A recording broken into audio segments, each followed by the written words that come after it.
And it looks like we are live. Or at least it sort of looks like we're live. I can't tell on my end because there's an ad in the way. Yeah, we are live. Let's see. Yeah, sorry, I need to learn about the new Nissan apparently. Understandable. Yeah. So if you Either could way. turn you up and me down just a smidge. Alright, one moment. Let me fiddle with the volume buttons here. Yeah. I'm not used to having to turn myself up, but that's easy enough. How's that? Better? Yeah. Okay, and I just turned you down a smidge. Alright, anyway, welcome to the stream, everybody. It's another Tuesday, Welcome. and we are back again drawing.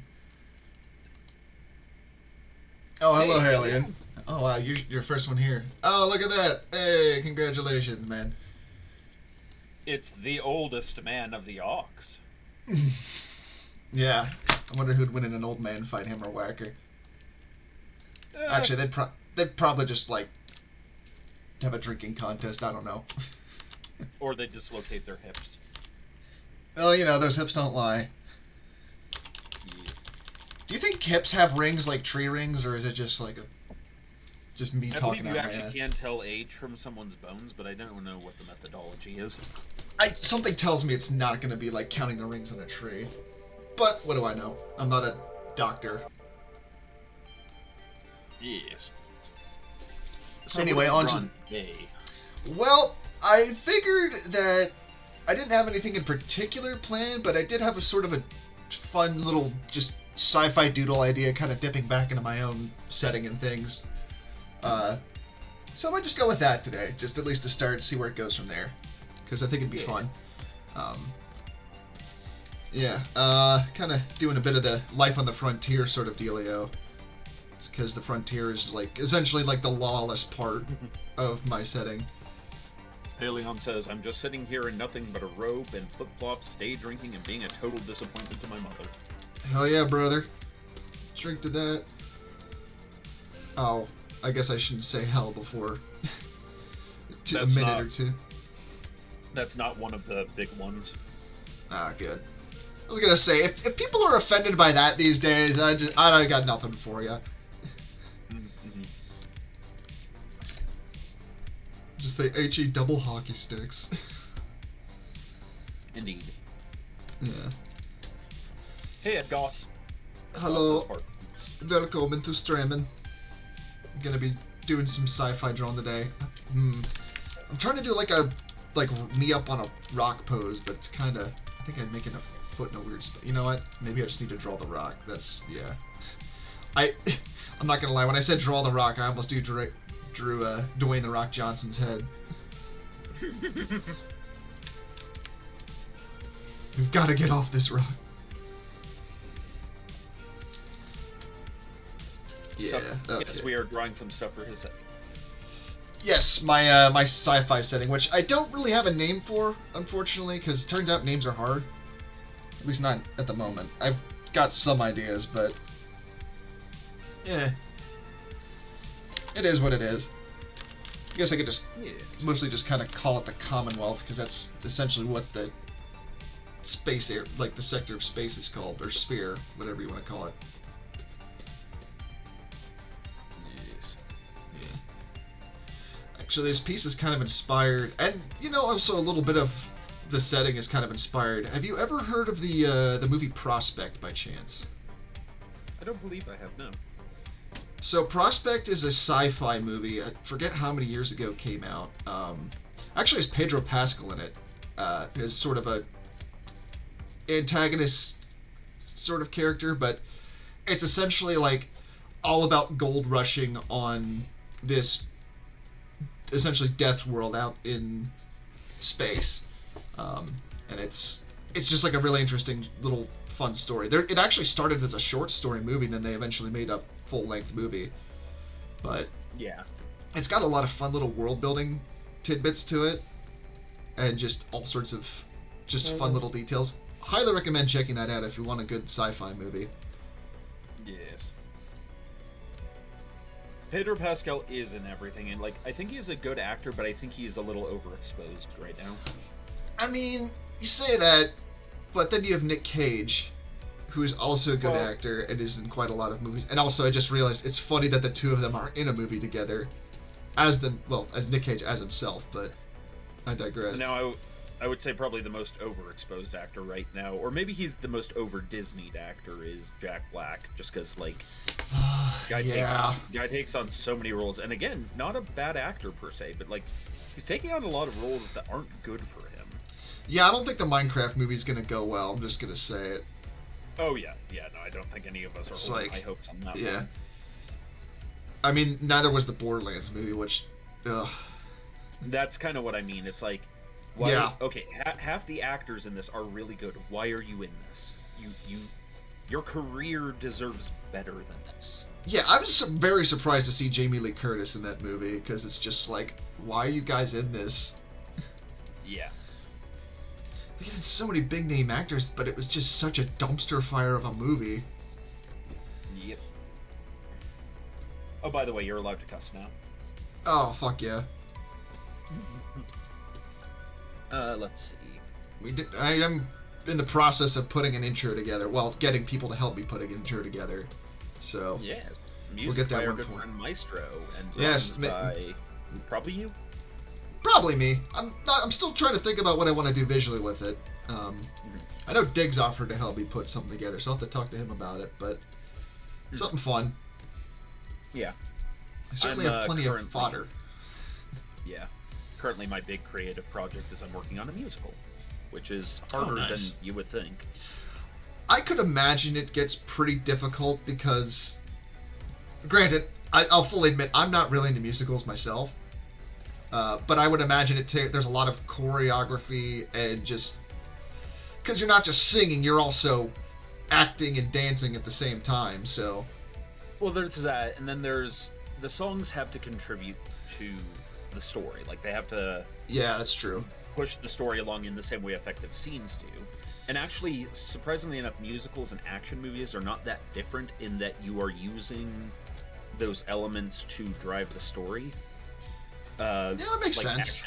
Action scenes are there to advance the plot of the action movie. They're the frenetic energy, etc. But in the case of a musical... The other problem is being able to harken back to previous songs and later songs, knowing how to intertwine themes and so forth. Yeah. I guess that's what you have...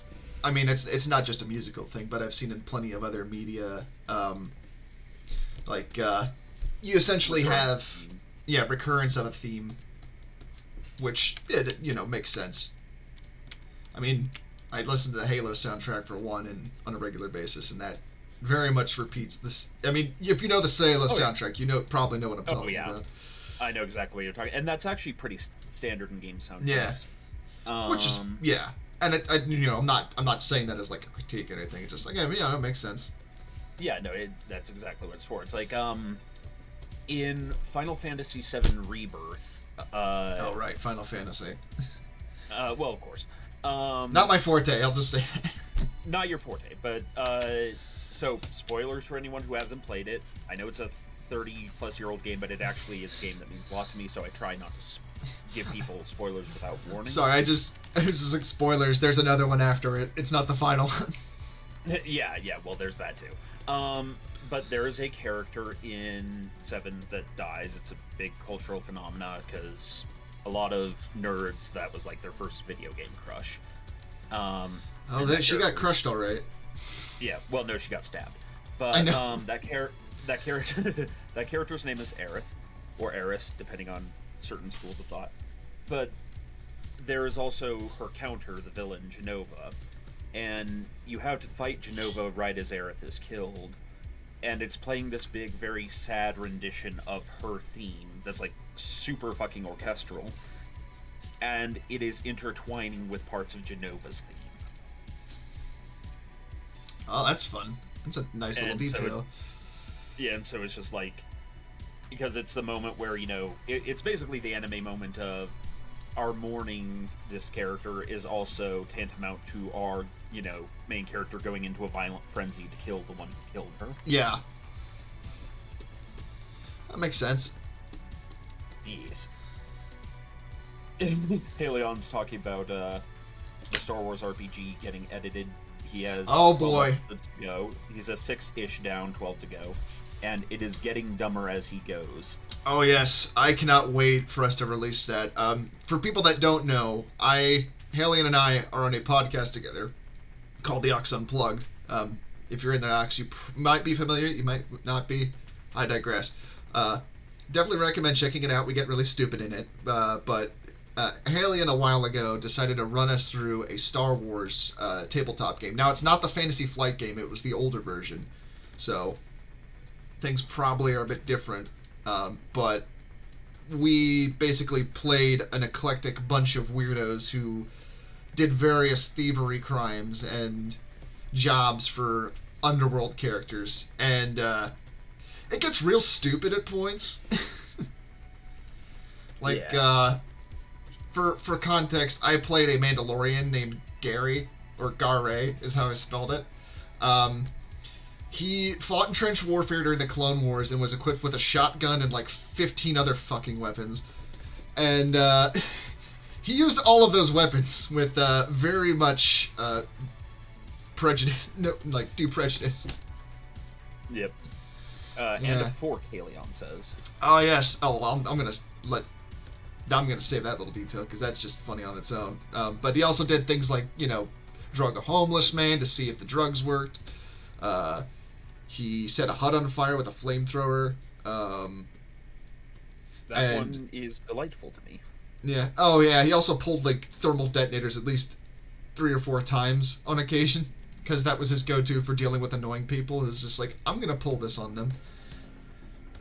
Yes. I'm reminded of it. Oh, go ahead. Oh, you first. I was just gonna say we also have plenty of other stupid characters as well. Everyone had a really fun character in it, so really looking forward to when we get that out. Yep. Yeah, I'm just thinking back to a Star Wars game one of my friends ran, and part of the shtick with my character was that he got hired onto the ship that we were on, offering his skills as a medic, and they were like, okay, he's not bad at it, but it's kind of weird that he's all shamanic about things, and he thinks he's using magic to heal these people. But he's also, actually doing the stuff correctly with, like, the backed up tanks and so forth. And then there finally comes an episode of the game where we're out in the field, we don't have the appropriate supplies. The DM has the soundtrack prepped up because he knows what I'm about to do. And I end up using force healing on the guy, and they realize my character's not a crazy backwater shaman. He's a force user who discovered the force via being a crazy backwater shaman. Oh man, that's a hell of an experience. And there were no other force wielders in the party, so it was like, yay! Yeah. Well, that was the thing. We didn't have any force wielders in our game at all. I don't think we even fought a force wielder. It was very much like a story in the margins, which honestly I kind of like. I feel like that's a part of Star Wars that could use a lot more attention rather than Jedi and things. And it's like The Mandalorian did a pretty good job of that, at least for a while. Oh yeah. Either non-force wielders or force wielders who are not part of the big two. Yeah, it made things fun. Like we had a Jawa and his deranged droid with existential dread. We had a Don Juan type character. We had definitely not HK-47, but totally HK-47. And then we had me. And I think that was everyone. I don't remember if I'm missing anyone. It's been a while since we played the game. So yeah. But yeah, it was that honestly was probably the most fun tabletop game I've played in I want to say ever, or at the very least in a good long while. I think the only other one I can really compare it to in terms of like well, maybe not the only one, but I also think of the one. It was actually my first tabletop experience in college, which was we played a D20 modern zombie game, And the fun part about it was, like, if your character died, you were just out of the game, period. So permadeath was a thing, and that really upped the stakes for things and made it a lot of fun. Like, my character and another guy got bit, and I passed my rules not to turn, and he didn't. And he nearly killed me. Because I was chained to a fucking couch. Meanwhile, he was just, like, handcuffed in a chair, and of course he breaks out, because he's a zombie. Meanwhile, the entire party's on the roof of the building we're in, like, looking at something over in the other way, and I'm just yelling, like, help me! Yep. So we did a zombie game once upon a time, and my character was somebody who was themselves a good martial artist, but a terrible teacher. So he ran one of those really, like, low-rent black belt mills. We trained him poorly, as a joke! And so then, like, everyone's surprised when he's actually a good fighter. The other one, yeah. The moment at the beginning of the game when I was meeting one of the other characters was a semi-trucker who was kind of one of the other fighters of the party, and said semi-trucker and him were talking, and that's when one of his dojo advertisements came on. It's like, you can learn Max Fu with Max Steel Cross. So that was his name? Yes, slowly looks at him. Look, I'm not proud. They were cheap in advertising.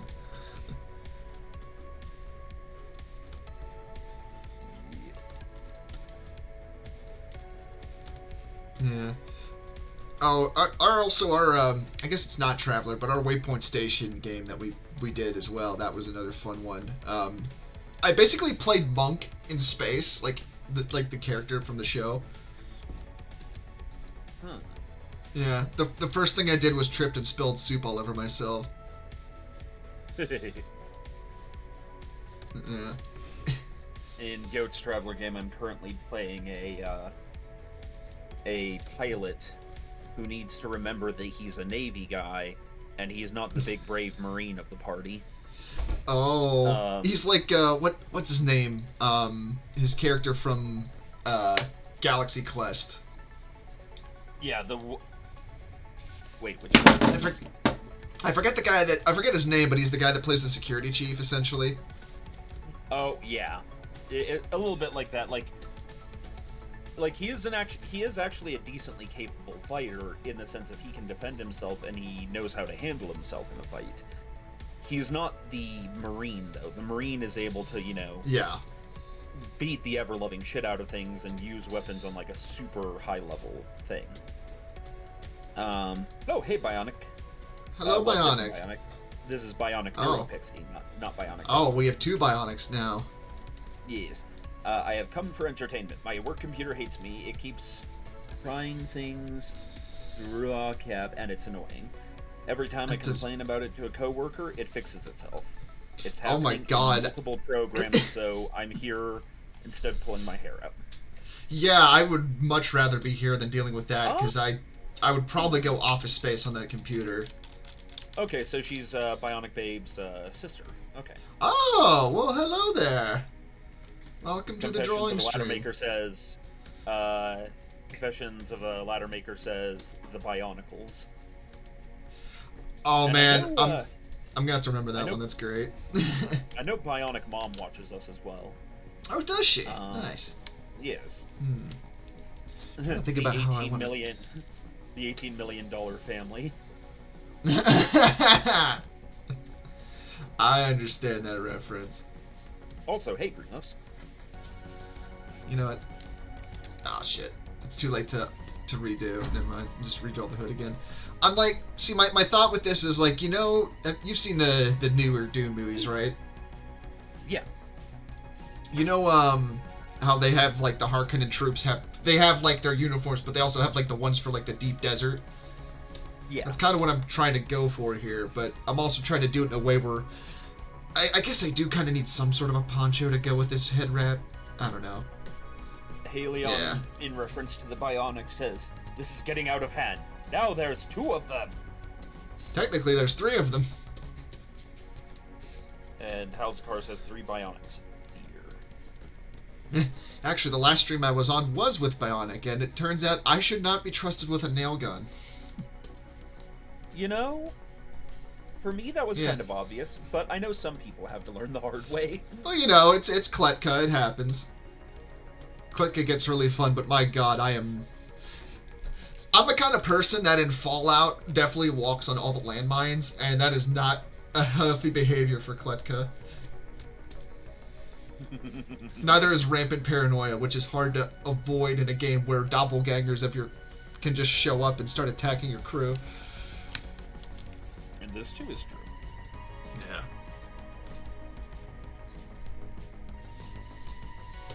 I'm currently working on a commission for Casper Ghost. Oh, nice. I have some commission work I need to finish up as well. Lady I'm actually waiting to hear. I was just gonna say I'm actually waiting to hear back from somebody about a commission that I'm hoping to finish this week. So I guess we'll see. So, Bionic Neuropixie, did you ever see the thing about your sister's reaction to Brazilian pizza? If I remember, there was a lot of expletives involved there. Fury, at the very least. Oh, yeah. I mean, you look at the Brazilian pizza and you're like, why? I think I actually know the exact video, too, because somebody showed that to me. I'm like, what the fuck is happening? It was me that showed it. I was a little too proud of that. Happens.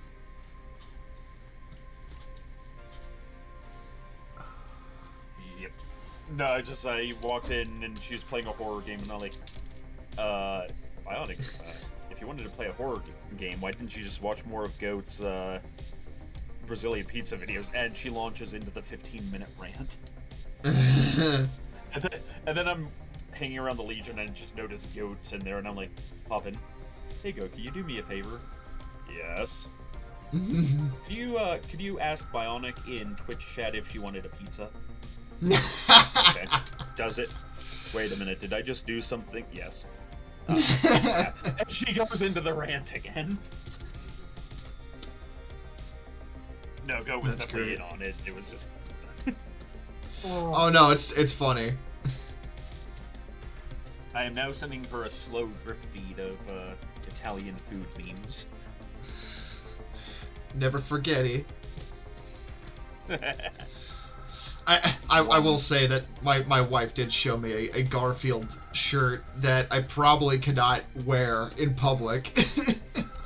That was really good.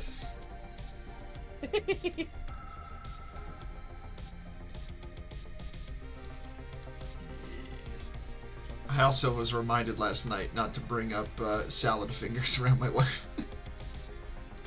I love the feeling of rusty. I like to collect rusty spoons.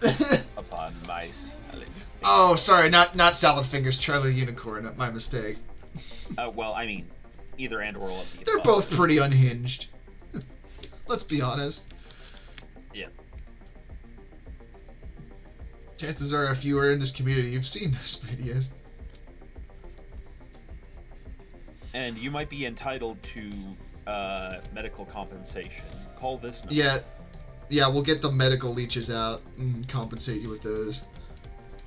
Proceeds to sell your information to some pharmaceutical company for advertisement or something. Oh. Isn't there a pharmaceutical company that basically has the Umbrella Corporation logo, or am I wrong? I don't know. I feel like there's some company I've seen with their logos the umbrella, and I'm just like, oh. It would be deeply unfortunate. Yeah. For you. For you. It's like, I mean, there's some funny logo design fill pictures out there. You can definitely find. Haleon says, "Did you wear your long legs, Crispy?" Are you talking about the movie? I do not know. Hi there, Watcher of Chaps. I think he did. Yeah, that sounds like a Long Legs reference, which I don't know what this says about. So my wife made a plushie of the character Nick Cage plays in Long Legs. That was pretty fun. I was going. And she. Okay. And then she gave it to my sister for her birthday. Ramshackle says, I was going through dozens of clone shows Hanna-Barbera made, and I found one there is a definite no-go in this current age. Okay, Ramshackle, you have me curious. Send it to me. Yeah, no, I'm curious as well. And I will distribute it among our friends. But let's see. Oh, that's an interesting thing. Hanna-Barbera was a company that basically had the theory of, we're gonna spray fire, 20 really cheap to make shows, so we can have the money to make one good one. What was the good one? Scooby-Doo? I don't know. But it was something. They did a lot of cartoons, man. Now that I think about it, it's like they did the Jetsons, they did the Flintstones. I think they did the both of those. Oh, okay, yeah, no, yeah. The Amazing Chan and the Chan Clan. A lot of stereotyping going on there. See, I was thinking of the... Andy sent me the Johnny Quest intro the other day, and I was like, oh my god. Yeah. Can't make that today. Let's see. Bully Snake says, you can always post it in the aux. Our channel exists. It does. I don't know if you want to post that in the aux. Yeah, there's also that. Yeah, it's like, is this really... I feel like part of my job is to enforce certain rules in there. Yeah, although, to be fair, it is an existing show. So it's like, I don't know.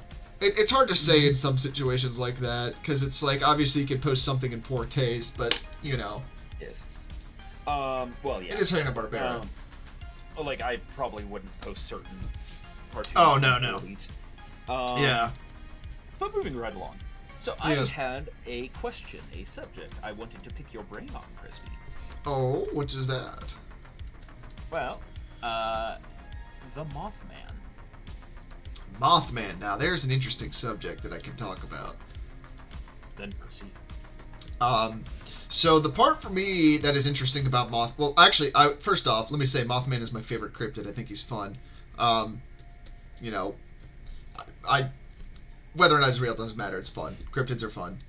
I also love the fact that people like to stick pennies in his ass for the statue. That's didn't point. You didn't know that? Oh. Yeah, people keep sticking. That. Yeah, the Mothman statue, if you Google it, has a very defined, nice ass that people apparently will stick dimes and shit in the ass crack of. Wow. So that's fun. Oh yeah. But the thing that I kind of find interesting about the whole Mothman story is actually a bunch of stuff that happened around it. Oh, you found it, didn't you? Yeah, no, it's great. I forget if they have a sign. I could swear they had a sign like, please stop sticking dimes in Mothman's ass crack or something. I could be wrong about that, though, because honestly, if I lived in that town, I'd just like, this is funny.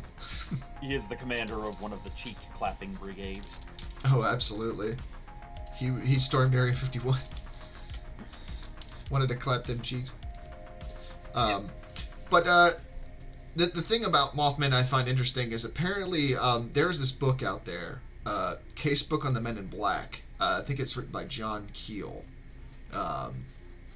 And it's interesting because apparently there was a lot of other shit that happened around the Mothman involving the Men in Black phenomenon, which, long story short, it's different from the movies. It's very much like strange people showing up in black suits telling you not to talk about things that you've seen. And it's the SCP Foundation. Yeah, and it's interesting because there's a lot of different things that it's connected to. Like, it's actually connected to Twin Peaks in a way, because I know there's that's one of the subjects in it. Yeah, there's very much like a sort of weird occult angle to the phenomenon as well. And who's to say what it actually is? It could be strange interdimensional things. It can also be just nervous nerds doing dumb shit, which is honestly I can see that very possible. But there was a lot of just very strange incidents that happened involving them in Point Pleasant before the bridge collapse, like, because that's the like the culmination of the whole Mothman thing was the Silver Lake Bridge collapsed, which is why people think he's like a portent of doom. But apparently, before the collapse, people saw a bunch of strange people climbing all over the bridge, and it's, you know, I don't know how true any of it really necessarily is, but it's just an interesting thing to think about, you know, just. Yeah. The chat here. Bully Snake says a lot of questions. No, oh yeah, no, I read that. Bionic says he's going to be my next podcast episode. I love cryptids. UNC Samurai says do. I'm not sure what that's. I think you might be doing the Twin Peaks theme, which yeah. Fun little fact. The Twin Peaks theme is actually what my wife walked down the aisle to at our wedding. Aww. So, yeah, Twin Peaks was kind of a special show for us. R.I.P. David Lynch. Yep. Helion says, we did a cryptids episode early on. Crispy introduced us to the Squonk. Ah, yes, the Squonk. Let me see if I can pull up a picture, actually, real quick. So the Squonk is a native cryptid from Pennsylvania, which is the state I live in, and that is the Squonk. It is a creature that is so ugly it cries all the time, and apparently, if you see it, it will cry and dissolve itself. Huh.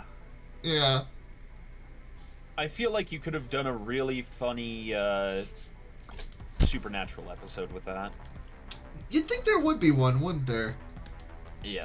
I mean, I haven't seen a lot of Supernatural, but I know that there's a bunch of memes of it. Yeah. And it's also funny because the one brother, one of the Winchester brothers, actually plays a character on the Gilmore Girls, if you know that show. So it's like... Sam Packer. I'm getting a phone call. I'll be right back. A phone call? Kids these days and their cellular devices. Yep, it's just my pharmacy telling me my med's filled, so I'll go pick that up later. Squick does have many facets. Also, oh yes, that did happen, Hellion. Yeah, just to remind the audience, always double check what medication you're taking, especially if they look alike. Funny, I don't remember my antidepressants being called Cialis. Yeah. Incidentally, I may have accidentally been doubling the dose of my sleep aid while missing another med for the past few days, so I'm getting my sleep schedule fixed. Don't do it. Yeah. I would love to fix my sleep schedule as well, but I have the opposite problem where I don't sleep very well. And it's not because of, like, mental health or anything like that. It's because I get woken up at 3 a.m. by my cats. The pastor also turned into a dinosaur at Crispy's wedding. Oh, so that's a whole other thing that happened, and I'm not, that's not an exaggeration, that did sort of happen. My wife and I love this movie called Velocipaster. I don't know if people are familiar with that. If not, fucking watch that shit. It's really stupid. Kind of cheese. Oh yeah. We actually one of the reasons we love that movie is, for one, we got to meet the actors, which was really fun, and for two, we were at a live commentary of the movie, because we go to this horror convention every year, and that year they were doing a screening where the main cast was talking about the movie, and it was great because found out fun little details like, yeah, we were originally going to put in something here, but people thought it was funny that it just said VFX car on fire, so we left it in. Just like all sorts. Yeah. It's like it's a shit post of a movie, and it's like, if you like Scorpion Thunderbolt and just dumb shit, I highly recommend it. Yeah, but because I knew it was that kind of movie. Yeah. But one of the things that we decided to do, and we had it as like a surprise at the end of the ceremonies, we got like a pair of dinosaur claws, and then our pastor pretended that she was like turning into a dinosaur at the end and like put on the claws at one point. It was a very us wedding, so... This is acceptable. Yeah. And it's funny because there's a picture, one of the pictures from our wedding is like the "You May Kiss the Bride" moment, but it's like her in the background with her hands in the air, and you can see the dinosaur claws.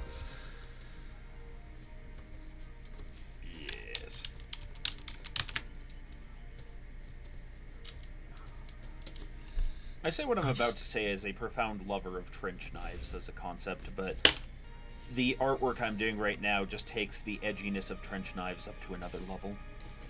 Oh, like I bought this off the internet sort of trench knife where it's just like the blade is completely serrated. Yeah, well, it's a D&D weapon, so I mean. Yeah. Well, yeah. Okay. Yeah. No, I can see that. It's like, I don't know how many people here are familiar with BUDK or BUDK. I don't know how you say it. Back in the day, it probably still is going, but it's a website where you can buy just like all sorts of mall ninja knives and shit, essentially.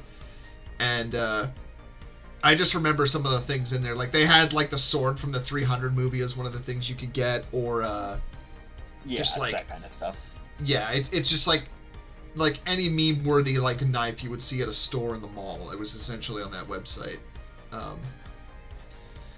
But I just imagine, like, when you say trench knife, I just imagine how that could look, because it just definitely looks like something off of that website.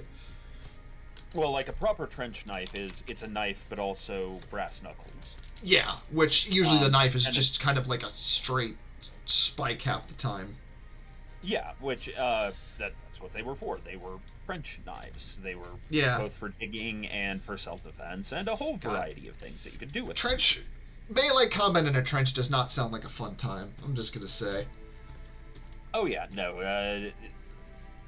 That's why That's why we brought the shotguns, and the Germans were like, "Wait, that's illegal." Yep. Yeah, Bud K has all the cheap crap. Very cool, though, says Boy Snake. Hell's a car says, oh yeah. I made people dance to Jonathan Colton at my wedding reception. Hell yeah. Bionic says that the dinosaur thing was adorable. Oh yeah, we had such a fun time with our wedding. It's the best day of my life, really. Yes. Bionic says she will still be listening, but she can no longer chat, for she is driving a person to a place. Yeah, no, that's more important. Please focus more on the driving. PSA, focus more driving than watching stream if you're driving.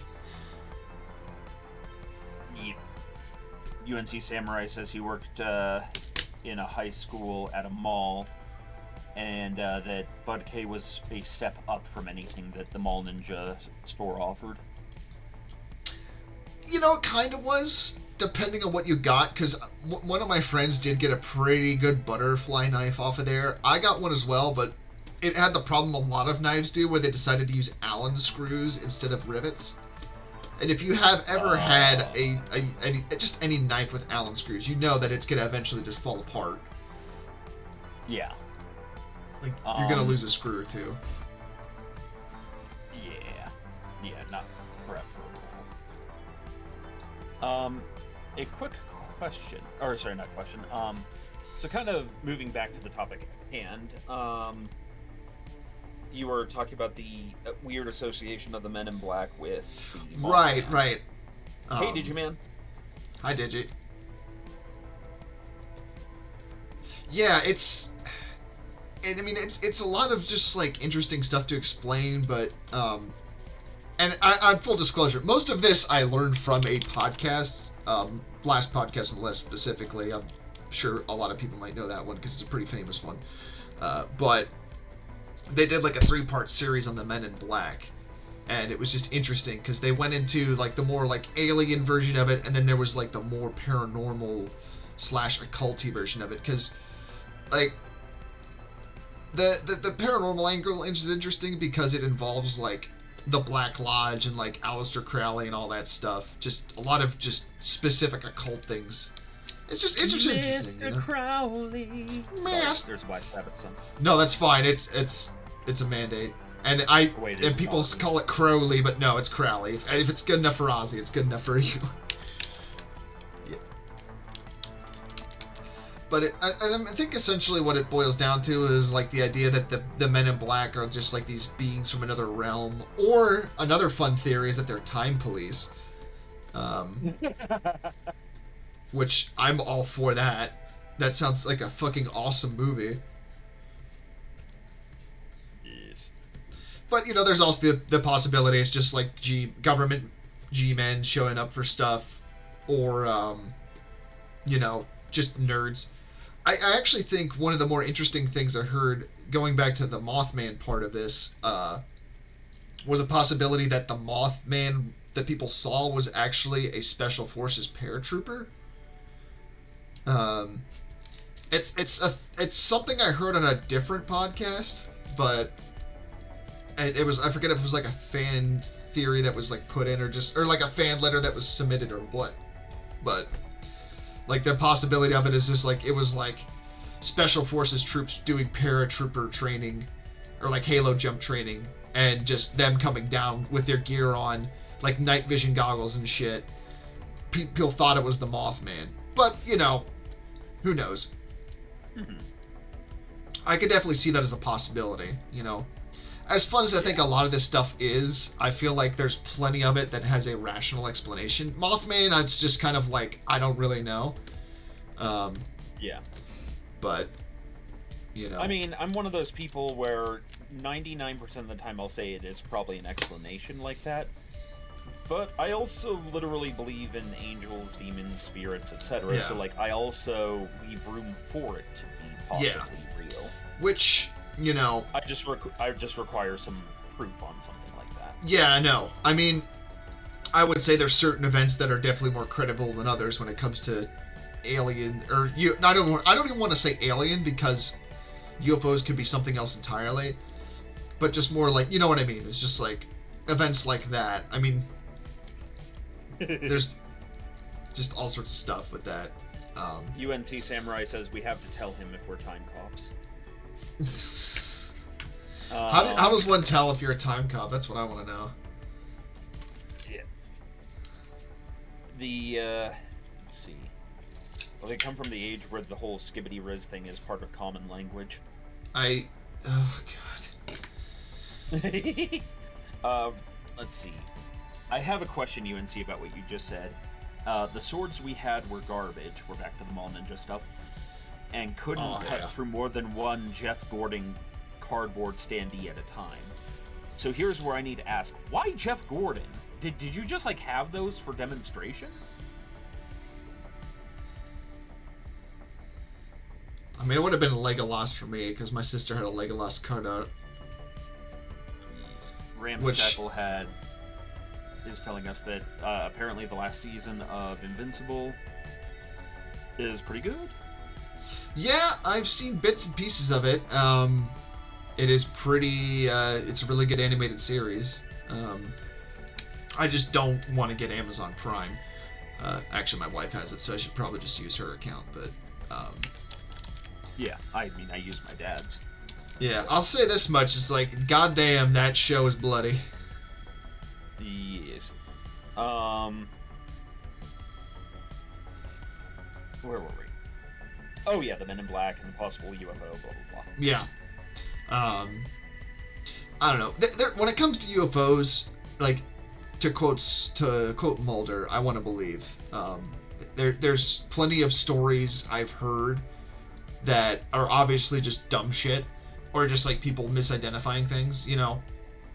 Like, I'm very much a skeptic in a lot of ways, but there's also stuff, there's certain stories that you just listen to, and it's just, I don't know, there's something compelling about some of it, because with the amount of sorts of encounters people have had, one way or another, not everyone is just a crazy person misremembering things, you know. That does happen. There's plenty of misremembering, and there's plenty of crazy people when it comes to UFOs, but, well, you know. And I have my theory that sometimes people are seeing something that might be on the other side, but isn't literally corporeal.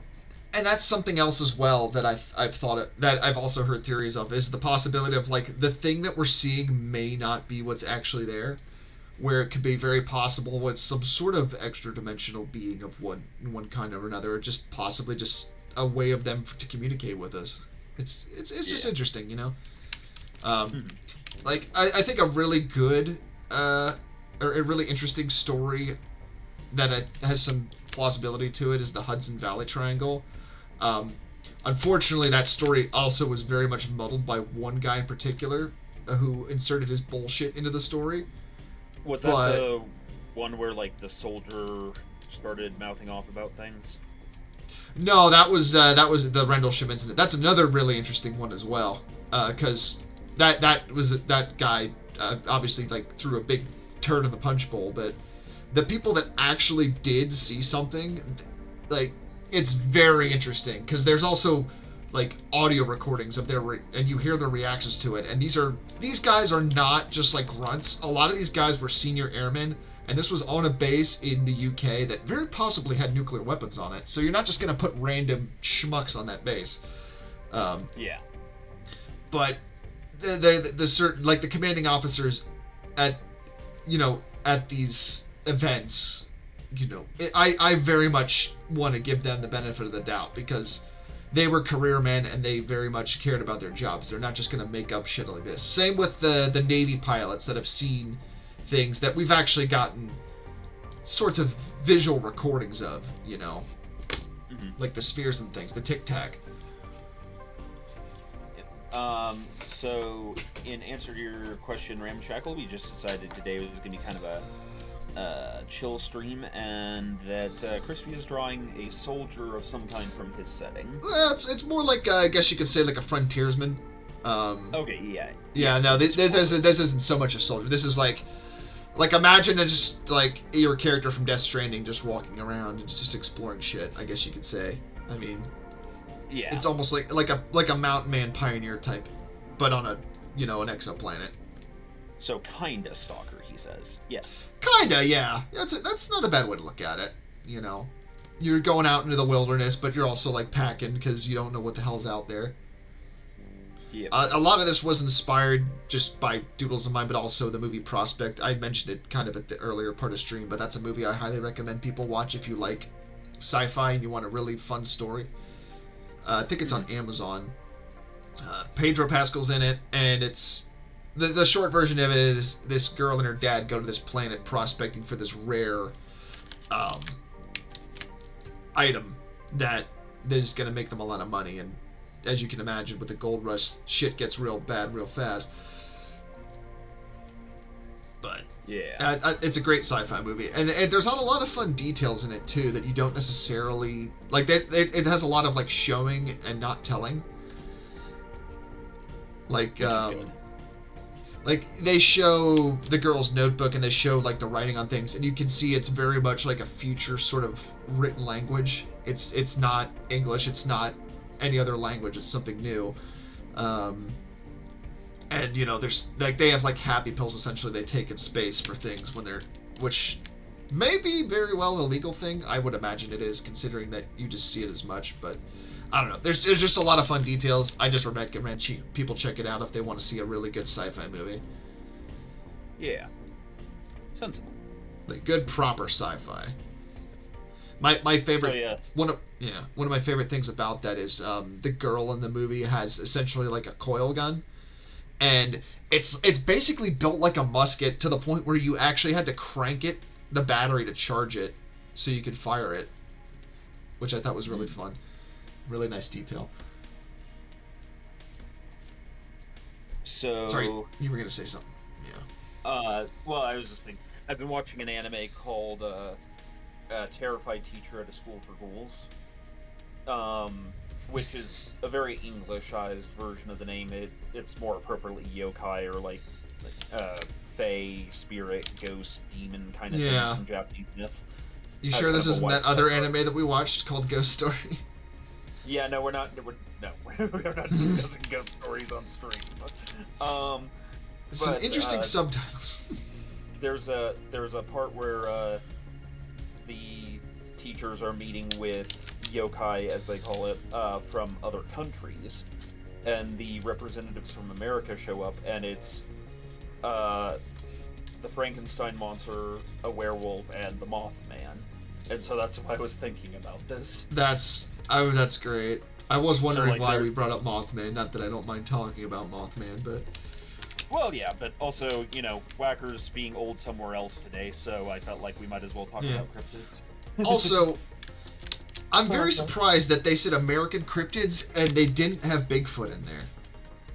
Well, you only see the 3 of them, and, in the show... That's true. You're seeing dozens and dozens of Japanese ones, because it's in Japan. Oh, I'm sure. But, I mean, Frankenstein's an English creation, if I'm not mistaken, because Mary Shelley was English. But they're also inferring that the United States is a European country. It was a colony, so... That is also very true, so... It's a mixing pot. Frankenstein came over as part of an immigrant story. I want to see that intake at Ellis Island. Sir, what's your name? It is an interesting concept, though. Yeah. Oh, no, I very much like, I'm not big into, like, magic and stuff, but I very much like the sort of, I guess for lack of a better term, urban fantasy, or just, like, modern fantasy, where it's, just, like, you've got magic and things, but it's still modern day. Like, Fable. The series Fable, I think, is really interesting. I've only caught and, like, skimmed the surface of that, but, you know, just the idea of these fairy tale people living in essentially Brooklyn, but... Yeah. So Ramshackle, Frankenstein's cast and characters are German, but the story was written by Mary Shelley, who was an English woman. Yeah. Which, her inspiration may have come from a very real place. Because, fun little thing, back in the day, they weren't really sure how to tell people were dead, so one of the things they did to try and figure out if someone was dead was hook wires up to their body and shock them full of electricity.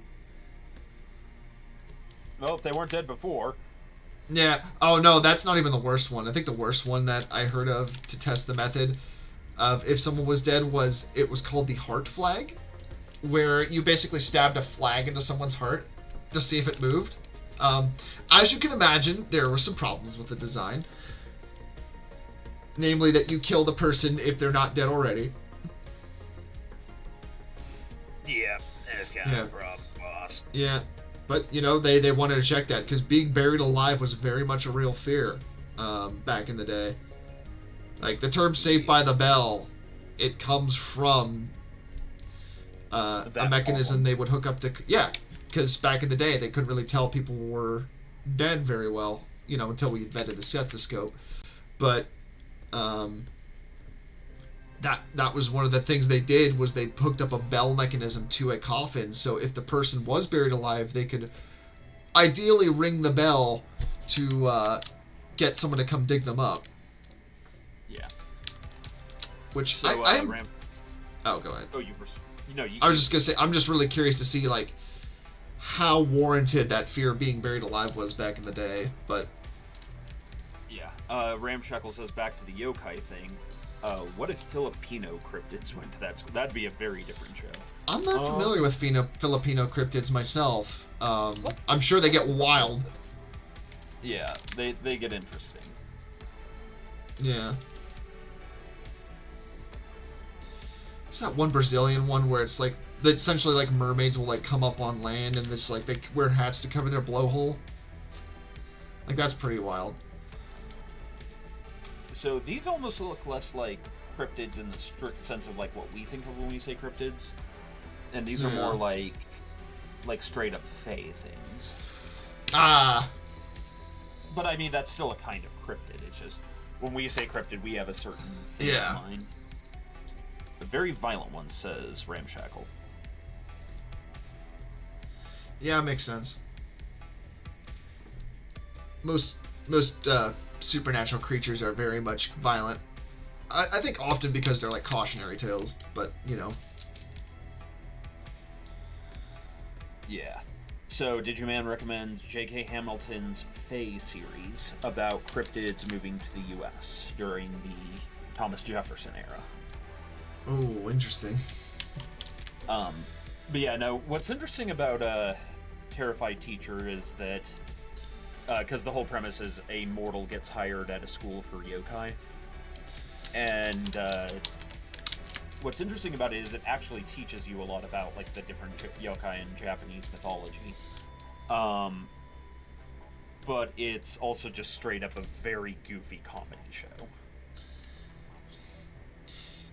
You know what you just described is essentially Scooby-Doo's Ghoul School. So is that like the American... Is this the Japanese version of that?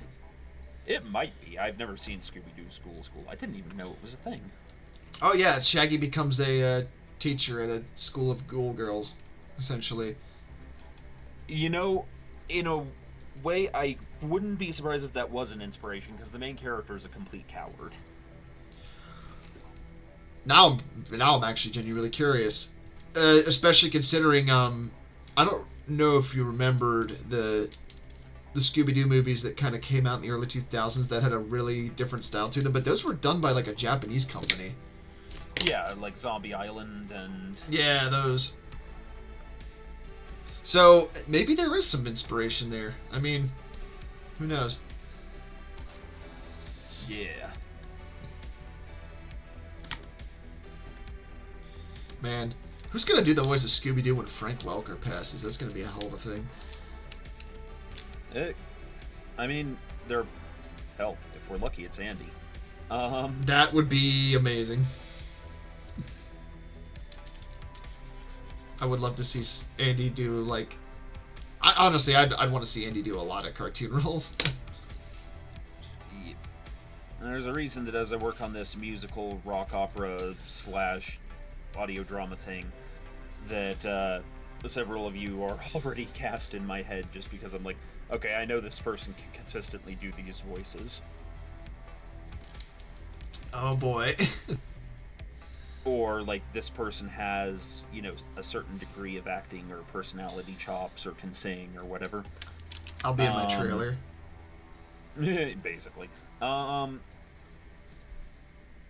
I think I did tell you about one of the ones I was going to have you do, which was the superhero that actually turns out to be this really put upon and perpetually bored English teacher. I think you did tell me about that.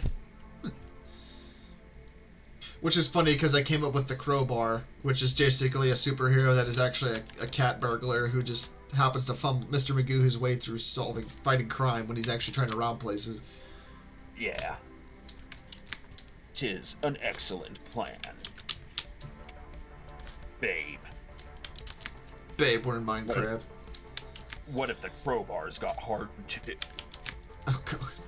You just reminded me of the one Gmod animation, Gorgeous Freeman. Oh god. Yeah, you know the scene I'm talking about. about. To be discussed on chat. When he's polishing the crowbar. Yep. No, yeah, it was after Shaggy turned into a werewolf. Yeah, that's yeah. Ramshackle is explaining how Filipino cryptids are very violent, very scary. Yeah, it's like, I want to say it's like them, and now that I think about it, there's a lot of very violent Asian cryptids. Because I think Japan's got a bunch as well. I mean, let's not forget that European cryptids, if you actually go back to stuff like... Oh, yeah, no, absolutely. Yeah. Like, there's the water horse one, for example, which is, I think, is a cautionary trail to prevent kids from drowning, but essentially it is a creature that appears as a regular horse and tries to get people to ride it, and then it turns into this creature where it is very sticky, so you cannot escape, and then it just essentially runs into water and you drown. Yeah. Yeah, and so one of the things that they sort of... Do you want a list of Appalachian cryptids? Beyond Mothman. Interesting. Helzakar, send us such a list. I really hope that the Hatfields and McCoys are on there. Oh, speaking of, there is a really good series to watch on YouTube called No Evil by Betsy Lee. It does a lot of classic American folk song type stuff.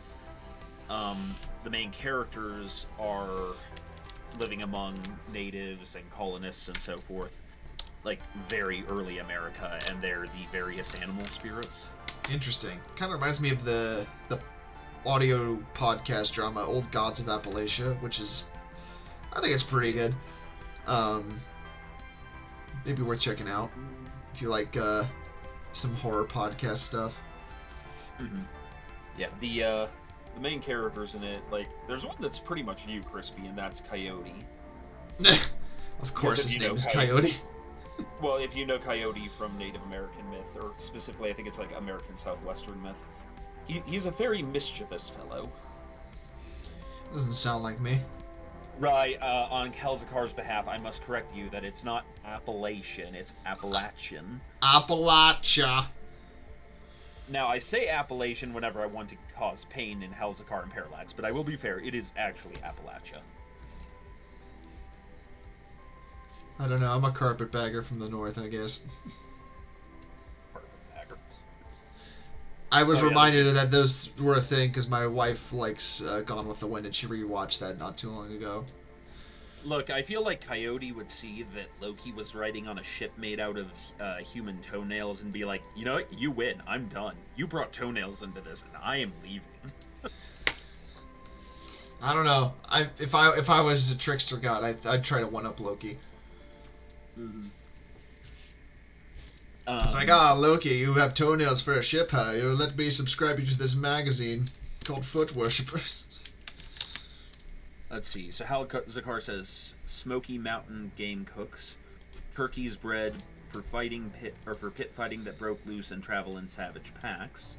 That just sounds like the local wildlife more than a cryptid. The Old Crow, a shape-shifting witch that steals life from sleeping victims in the woods. Ah, yes. Yep.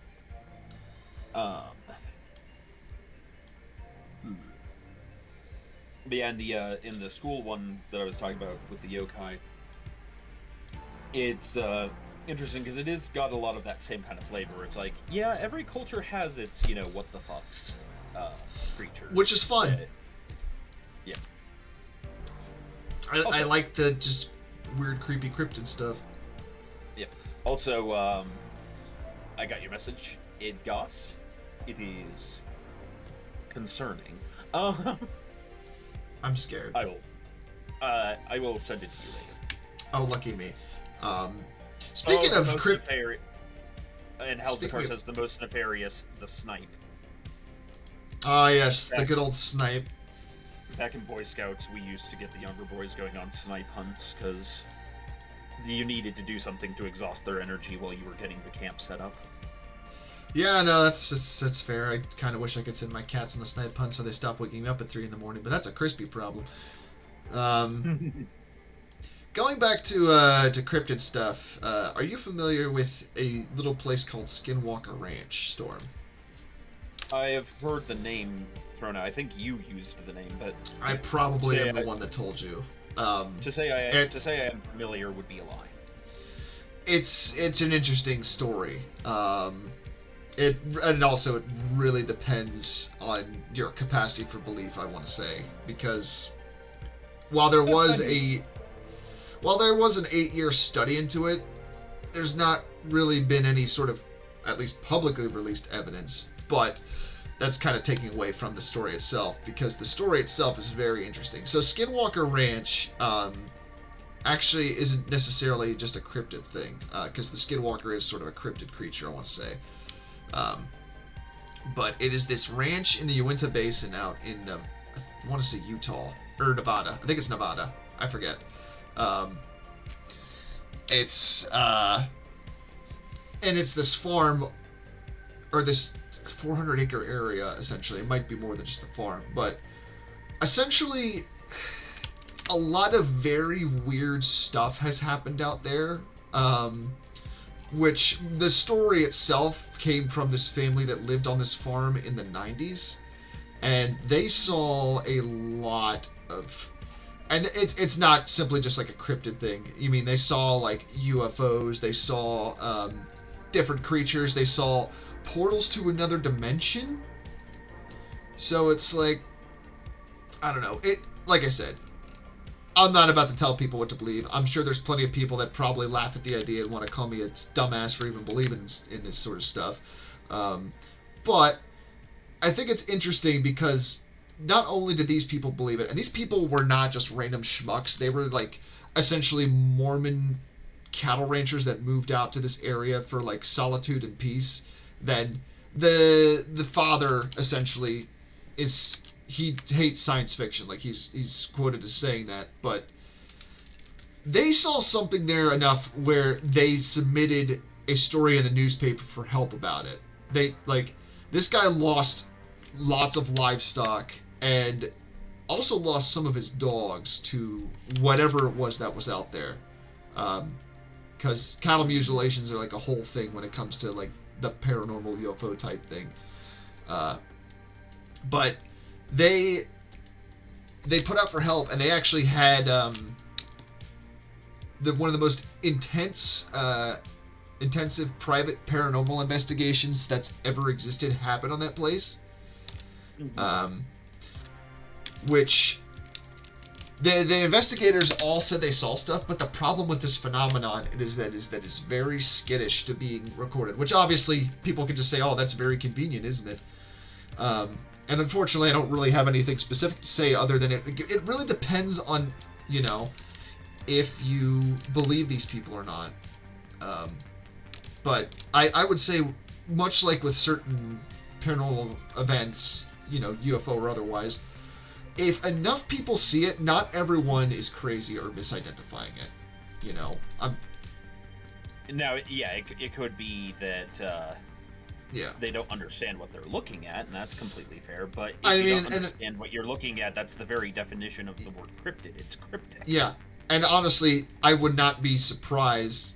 I mean, honestly, that's what a lot of this was, is like they didn't know what they were looking at.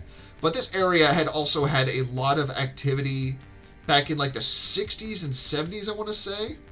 That was very paranormal and strange. A lot of it was like UFO related, but, the people that lived on this property were very secretive as well. So there may have been stuff happening there way before the 90s.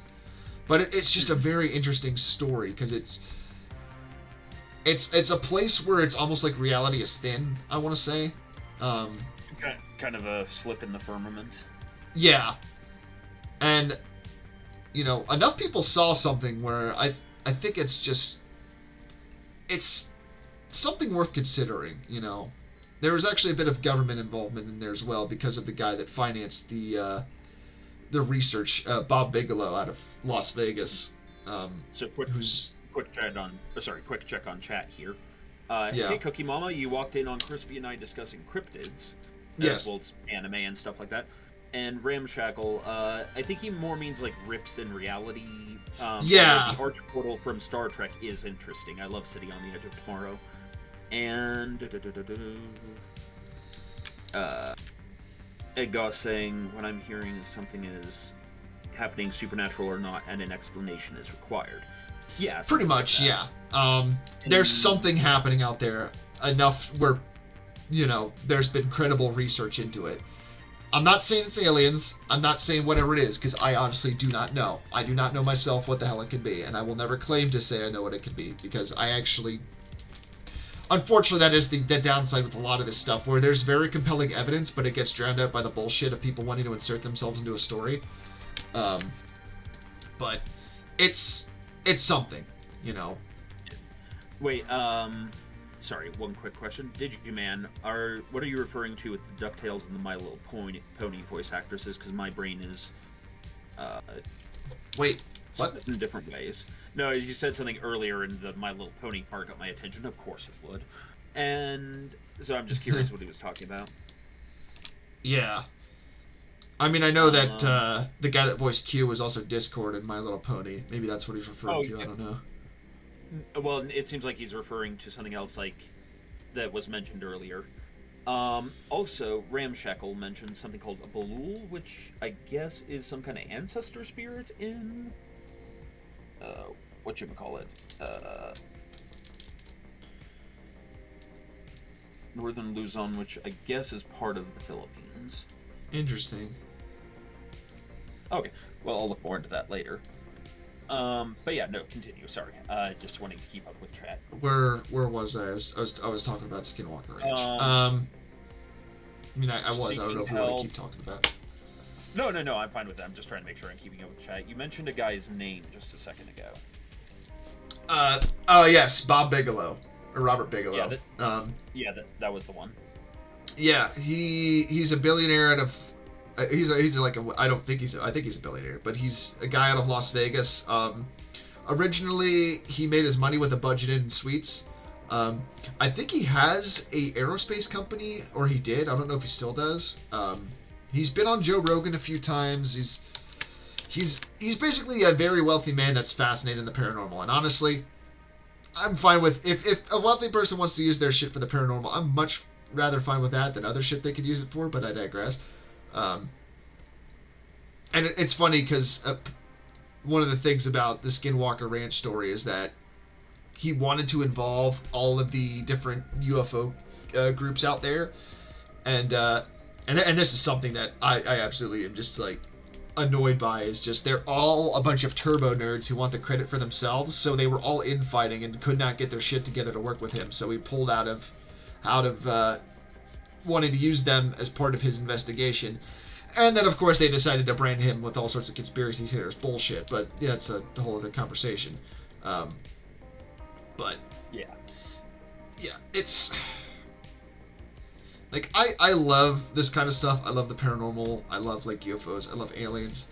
I hate the community involved with it because it's a lot of people just trying to insert their own dumb bullshit into the story, or just deliberately taking advantage of people's capacity to want to believe in something for their own purposes.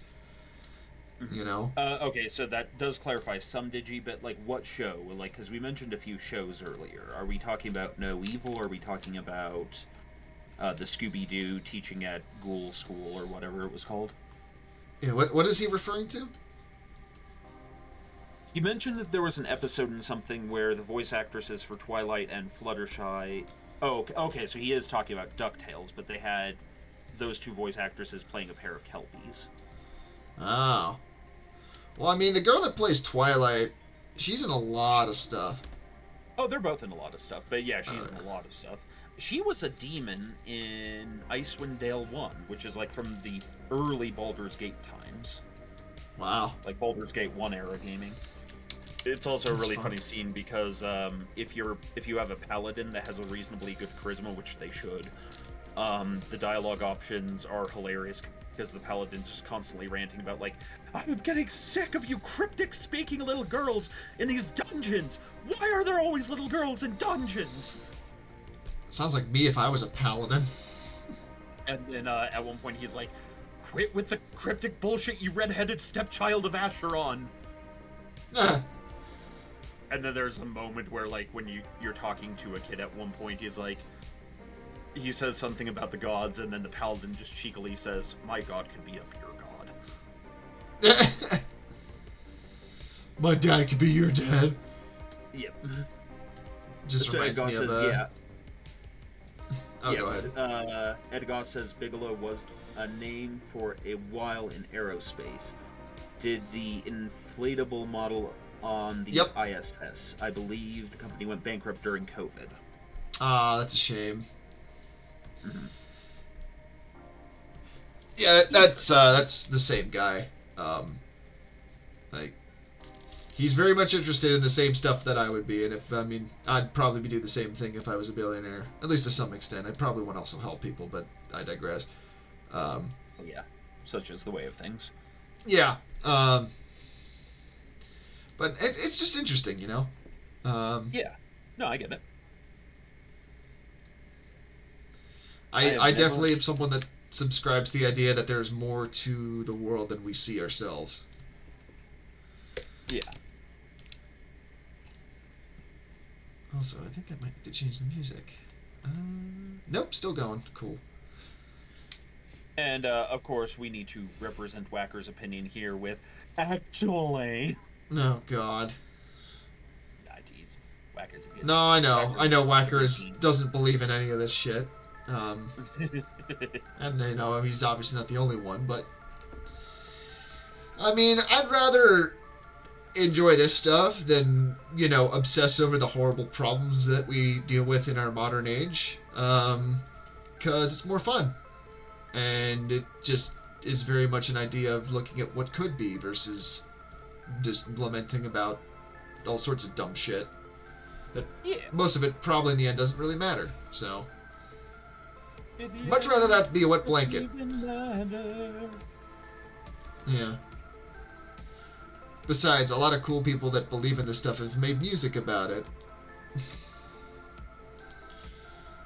Ninja Turtle says, I believe all the UFOs are Whacker's relatives from the old days parallel parking when they visit him. Okay, that's my new headcanon. That's what Roswell was. Whacker was double parked. I don't think I've ever taken so much effort to draw someone's belt. Oh, for me or for yours thing? For my thing. Yeah. You know what I mean when I say like a swordsman's belt where it has the side belt hanging off that carries. Yeah, just a lot of detail that you just don't think about, and then you start drawing, and you're like, oh. Yep. Yeah, I will say that detail is something I've sort of struggled with, not because I can't do it, but because I will absolutely draw more detail than I need to for something. Oh yeah. Yeah. It's the eternal problem for our kind. Yeah, well, I mean, as well, it's like, with my style, I tend to keep it to more like a cartoony style, in part because it's a lot quicker to draw, which if you're doing a comic is something that you want. I've definitely done stuff that had a lot of detail to it, and I will tell you from experience, it sucks to draw it over and over again. But yeah, for when I start really ramping up on the musical, because I'm gonna have people do illustration for it for YouTube. Yeah. I've been making myself sit down and think about, okay, I know that I know every little detail about this character's armor and how it looks. But it needs to be feasible for A, me to draw frequently, and B, for the people who will be helping me with the drawings to draw frequently. Oh, yeah. I mean, you could just ask Kellyanne about how I get about things, but part of my issue with it is that, is that, I just want to make something that you want something that's simple to draw, but it's still stylized in a fun way. The best way I can think of putting that is Samurai Jack. Very much as an example of that, because if you watch Samurai Jack, and if you haven't, dear God, go watch that show. It's fucking fantastic. So much of that is very minimal detail. It's very stylized, but it's still very appealing to look at. And part of that as well is that minimal detail means they can focus on things like scene composition and such. And like that's given more of a focus. I think one of the best episodes that really shows what you can do with that sort of thing is the one where Jack fights the ninja. And if people haven't seen that episode, it is very much a really battle good of episode. Yeah, it's a battle of positive and negative space, because you have Jack, who is a warrior of light, so he's white, and then you have the ninja, who's black. And during the course of their battle, you can see like the colors change based on who's winning, and just how they're just like hopping between color and color, And it's I'm honestly, me talking about it isn't going to do it enough justice. I would say go watch that episode, and you'll see what I mean. And I mean, a lot of this too for me comes from like my background. And I think I've said before, and for people that haven't heard me, I do have a graphic design background, and positive and negative space is very much something that was, something you had to keep in mind. I mean, there was a lot of different design principles to keep in mind. It kind of falls under Gestalt theory, but I digress. But that was a big one, was positive and negative space. And it affects things in ways that you don't necessarily think of when you think of that. Like, for example... Oh, yeah. One of the big things that it took me a bit to wrap my head around was typography, because when it comes to designing with typefaces and things, not only do you have to consider the size of the text and things, but you also want to consider like the individual shapes of the letters and things, and how they can connect to each other. You're kind of you're not looking at them as so much as letters, but you're also looking at them as forms to manipulate. Yeah. One of the things that's reminding me of, we were having a discussion. So I was part of a music festival over the past week at the university I teach at, and one of the big things was we had a lot of guests from other colleges, a lot of experimental performers, etc. And one of the things that they did was a panel on AI in the audio, musical, and otherwise artistic worlds, which, of course, is a subject we've talked about before, and there are feelings Yes. on it, blah, blah, blah.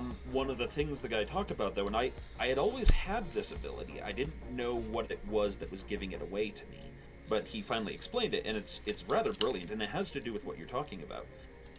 I have the ability to hear a song, and I'll know if it's AI generated, no matter how good the generator has gotten. Like, it may come to a point where I stop being able to, but I can tell.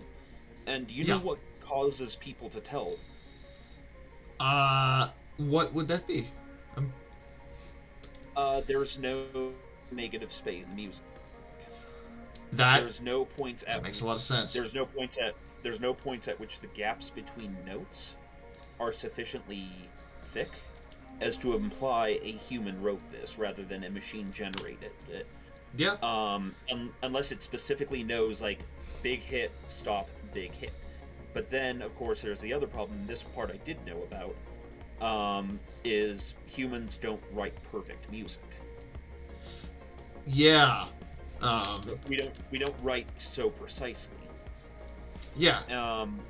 And so it's that exactly that thing is that the music chains together too seamlessly.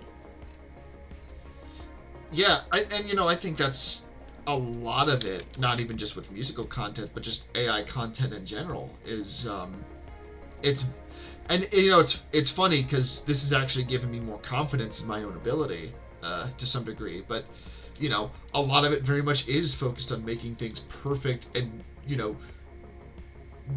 highly detailed, realistic, perfect, but you see that, and it has no soul to it. It has no personality to it.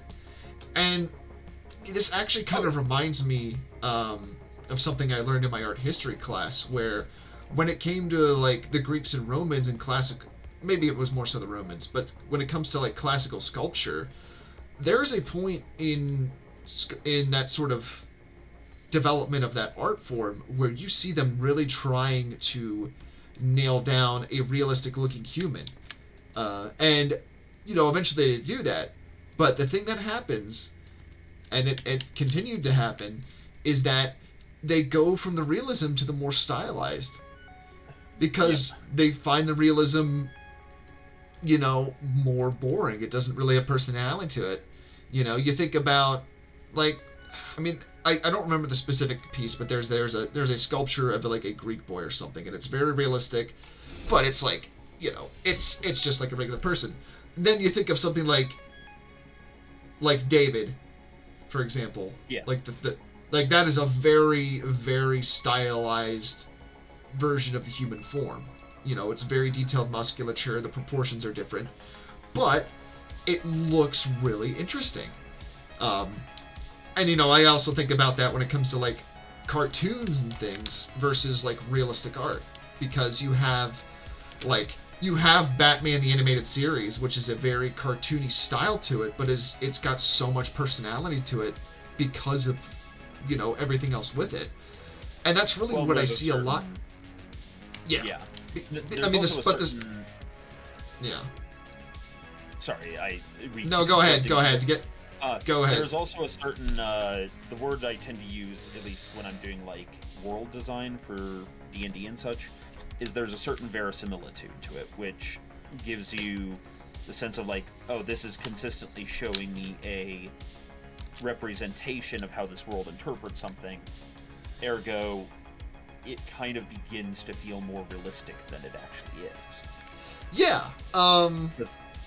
Because it's not cartoonish, and it is ultimately, whatever its stylization, it's consistent in that. Well, I just say cartoonish because it's considered a cartoon, but it's a very stylized art style to it. Same with Samurai Jack as well.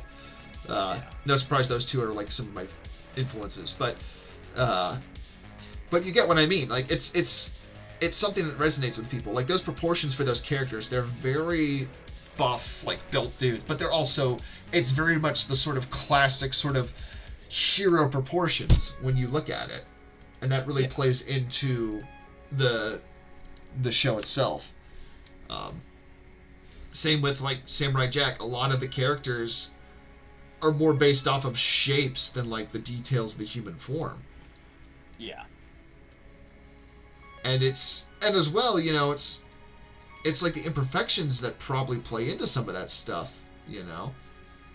Like I spent a long time of my life trying to develop a more realistic art style, but eventually I was just like, you know, I tend to draw more cartoony. I just need to focus on that.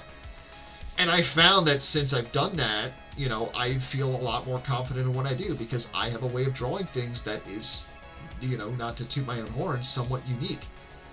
And I try to develop that in my own ways, you know? Yeah. Catching up on chat here. Yes, there was definitely a time where the word choices in AI were so not quite correct, but that's actually getting corrected. For better or worse. For better or worse. Now, you'll find it's still ultimately less creative. You will hear less simile and less poetic license. To Cookie Mama, yes, Data plays the violin problem. He's too perfect at it. And stylization adds meaning and story to it. Yep. And then Ninja Turtle says, coming back to the whole cryptid thing, ever wonder why humans have such an acute sense of and revulsion to something that is trying to appear human? Oh, right, the uncanny valley. And that's actually something that came up in the AI music discussion of, at some point, there is an uncanny valley element to sound. Which I mean, that's a whole other interesting topic, but I actually heard a explanation for why we have the uncanny valley, that it's simple, but it makes sense. Rabies. Mm-hmm. There's the idea of like those sorts of viruses or infections where you see someone that is not acting as a human and your reptile brain immediately goes stay away. And it's doing that as a means to prevent you from getting infected by this person. You know? That actually kind of makes sense. Yeah. I mean, there may be more to it than that, but I do think that's a really good explanation for it at its core. Is just that sort of like this mechanism. Yeah, this is not a healthy person you want to be near. You need to get away from them. You know. Yeah. That's interesting. Hold on, I will be right back. Well, while he's gone, ladies and gentlemen, I'm going to entertain you. Oh, wait. You can't see me dancing. Shit. Castus says, Uncanny Valley is a dual-edged sword if you are neurosplicing. Yes, it is. Hey, TK. Welcome where we are doing art and talking cryptids. Or because Crispy is here, Crispids. We've also been talking about art theory and some other things. And there's 40 of you in chat today. That is awesome. Let's see.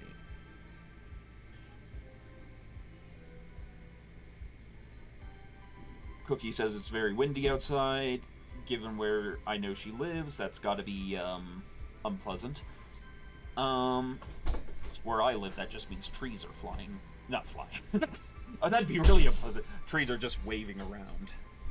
Okay, so we're talking some like danger winds. I'm back. Hey, back. I'm Stormdawn. Well, fuck. I've got nothing to that.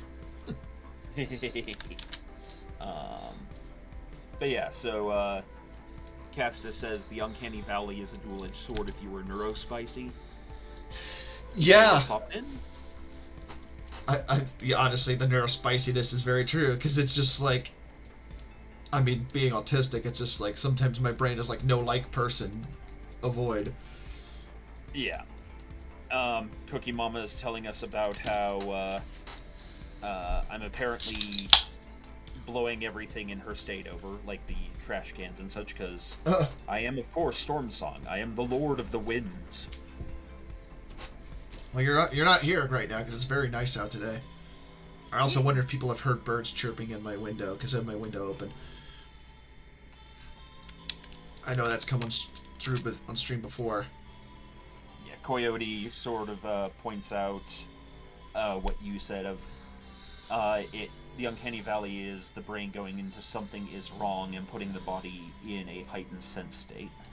Yeah, I can definitely see that. It is also, where anxiety disorders come from. I'm speaking from fucking experience. So for the audience, any who don't know, Crispy and I are strangely similar in that we both have obsessive compulsive disorder. Yes, which... This is that... Yeah. Yeah, it's not... obviously the stereotypical idea of obsessive compulsive disorder is like clean freak, which that does happen for people. Cleanliness and contamination is very much a concern. I actually have a cousin. She has obsessive compulsive disorder, which I did not know until a couple years ago. And honestly, it was just nice to know I wasn't the only one dealing with that shit.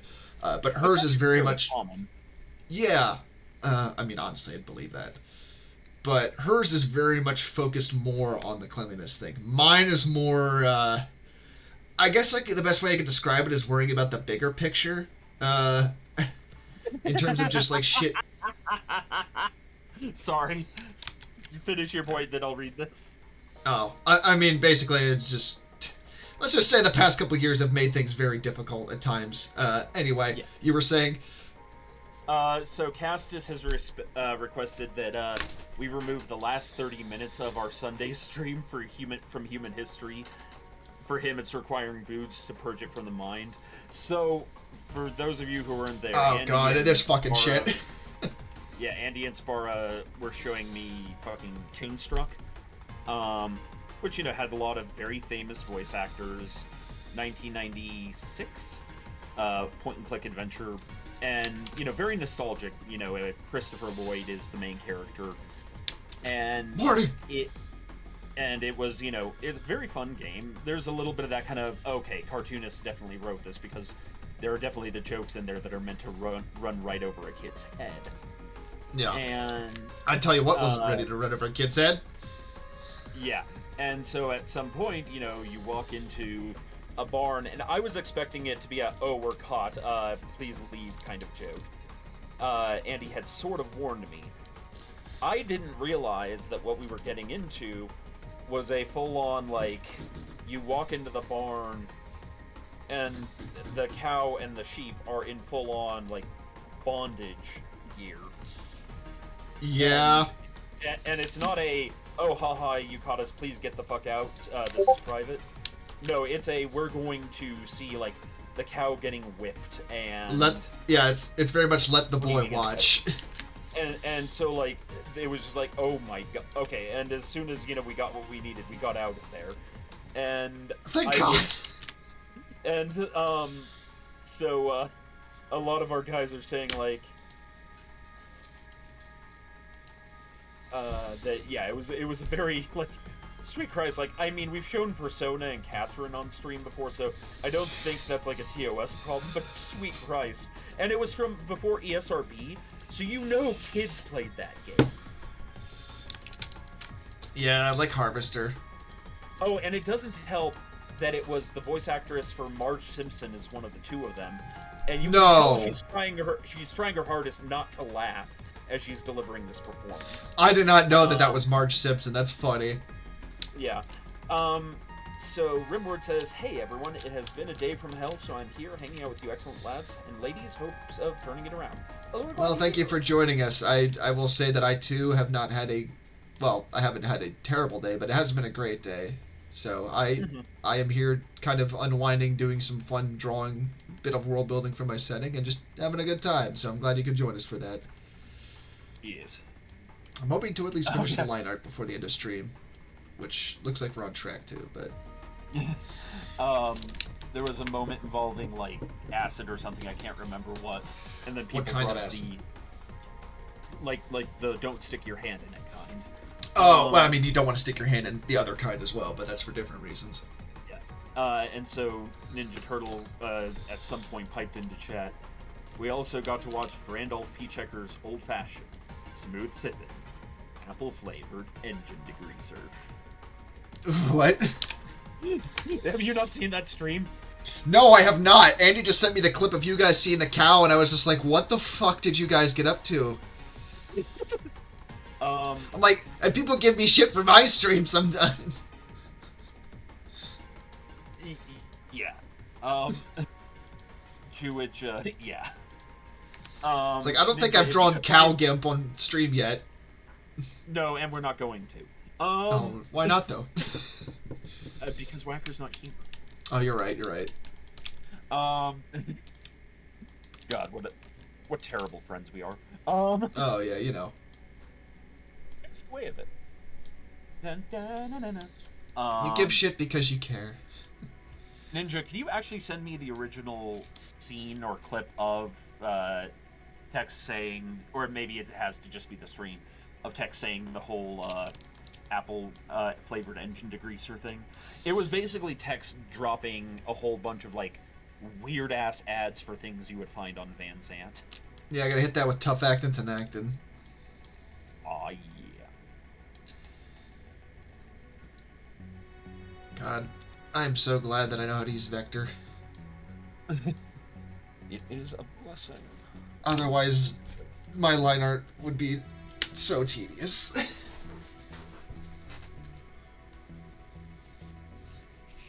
Oh, also, I just found out that you were apparently not alone in this, and I really didn't think you were, but I was asking Crow for some help with video editing, because the two programs I have, one's just, it works well, but it's too old. Yeah. And the other one is new, but is shitty as hell and has no support. So I'm like hanging my head low and I'm asking him like, how much would Adobe Premiere cost? And he's like, fuck Adobe Premiere, we don't do, we're moving away from Adobe. Try this Yeah. one. Don't use so Adobe. I started on, yeah, and so like I started realizing, wait, that makes, I think there's enough people in the Legion that don't like Adobe that it might technically constitute a what's the word? A boycott. It's a peer review. Don't use Adobe, people. Seriously, do not use Adobe. You will overpay, and it will get consecutively more shitty with each iteration. And that's not even counting if they decide to revoke your serial number because they want you to pay for the subscription, which happened to me. Yep. Fuck those guys. Yeah, fuck Adobe. I highly recommend Affinity if you want to get into using design software. It's a good Adobe alternative. You only pay per download, and then you have it on your computer as long as you have the computer. Now, of and course, they Crow often did not use that. Crow did not use that strong language, but well, I'm willing to say fuck Adobe because fuck Adobe. Yeah. Crow's a nice person, so I can totally understand him not saying that. I, on the other hand, have no such qualms towards Adobe. But Affinity is good. Yeah. Sorry, go ahead. Haleon says, Adobe rant from Crispy. Drink. Oh, I'm way ahead of you. But yeah. Affinity is... It looks like a lot of chat is agreeing with us. Yeah. I feel like we have enough creative people that have probably at least brushed the orbit of Adobe to understand why I feel the way I do. But yeah. A good alternative for it is Affinity. Drawing-wise, I mean, I use Clip Studio. I really enjoy it. I think you can still get the older versions pay per download, but I think it has moved to a somewhat subscription-based service at this point. Which kind of sucks, but it's, you know. Yeah, the one Pro sent me is freeware community built, so we will explore that. Yeah. Also, if you do want a free drawing program that you don't have to pay, or that, you know, you can just have, Krita, I highly recommend that for people. Cookie Mom, I know you use Krita, which it's very good for, like, painting and things. I personally prefer Clip Studio because it works better with my line art, but I have used Krita in the past, and I do enjoy it, so I definitely recommend that to people. Oh no, Crispy, we have enough of the anti-Adobe movement in the stream. I think we've started a crusade. God damn it! I'm fine with that. Look, if we're gonna start anything against anything, I'd say that's not the worst thing. Yeah. It's like, this company's shit, fuck them. Like, we can put up with the evils of the world. We could even put up with EA, but fuck Adobe. At least EA doesn't have the audacity to charge several $100s for their software and then revoke the license to make you get a subscription. And if I sound like I'm bitter, I am, but, you know. It's almost like this has happened to you. Yeah. Well, once I started switching away from Photoshop to like Clip Studio, I was like, wow, this works much better for drawing. Because Photoshop was... That's what I originally used, was Photoshop. And while it worked pretty well, it also was not... Photoshop was never really meant for drawing. Yeah. So, the Clip Studio is very much meant for drawing in so many different ways that are probably more than I can get into on the stream. But, I mean, just one, the ability to do vector lines and pixel lines is huge for me. Because I like to do my lines mostly freehand, but there's times, like, as you saw, with circles and things, where it's just like, I'm just going to use vector because it's a lot easier. So, in answer to Castus bringing up the source code thing from EA, I think simply it comes down to the difference here is EA is greedy, but I wouldn't call them per se actively malicious. Like, they still have pretty shitty practices as a result, but like, then what you were saying just now, Crispy, about like, oh, this company revokes its own promise to make you pay for something. Like, at that point, that has established a behavior of malice. Absolutely. EA is just a bunch of greedy fucks. Yeah, no, their issue isn't so much, maliceness or maliciousness when it comes to their software. That's Ubisoft's bracket, but they've definitely made a lot of poor choices with franchises. I mean, I personally have boycotted them for the large part due to what they did to Command & Conquer. But I will say that I did buy the release when it came out on Steam because it's Command & Conquer. It's one of my favorite series. And I will at least give them credit for those sorts of moves. You know, it shows there's people there that actually do somewhat care. Yeah, Castus says they're basically just a dragon hoarding a treasure trove of IPs. It makes me think of, there was a guy, and if I cannot remember his name, but I'm sure someone in chat may know it. There was a guy who started something called the Edge Studios, and oh my god, what a fucking stupid name.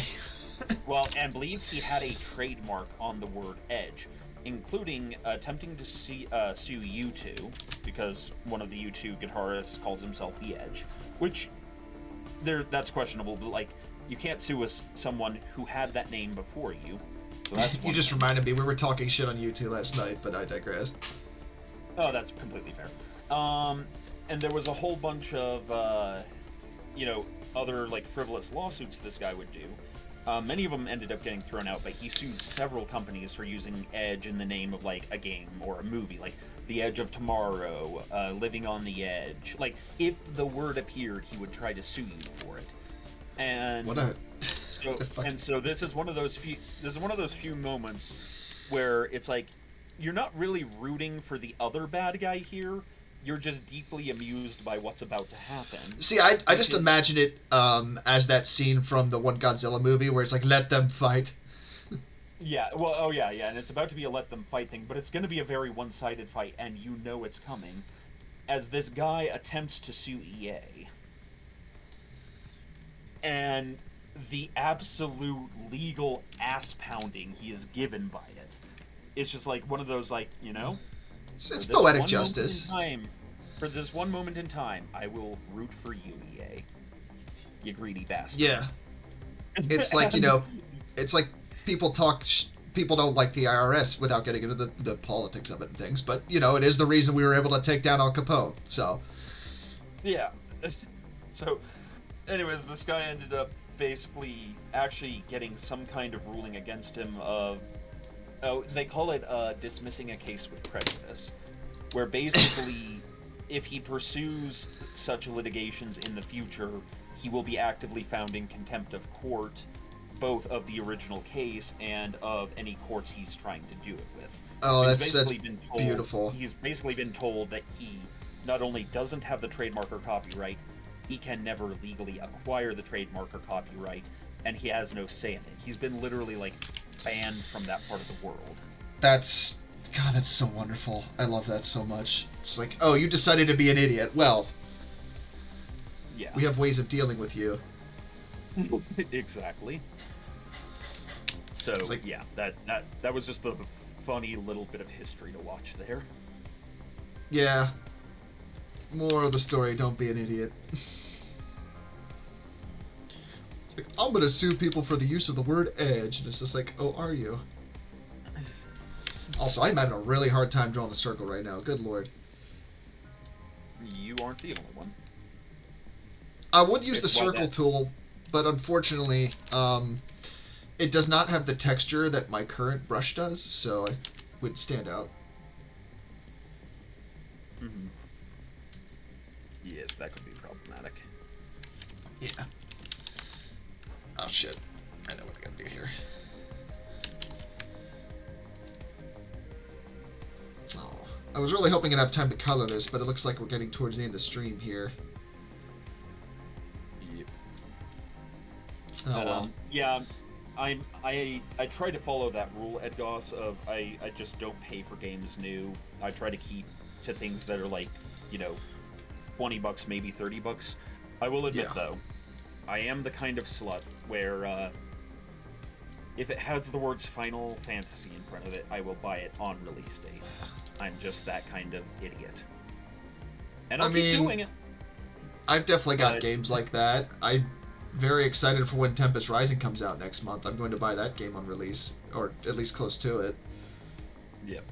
Of course, that I feel more confident in buying because I played the demo and it very much shows they actually know their shit.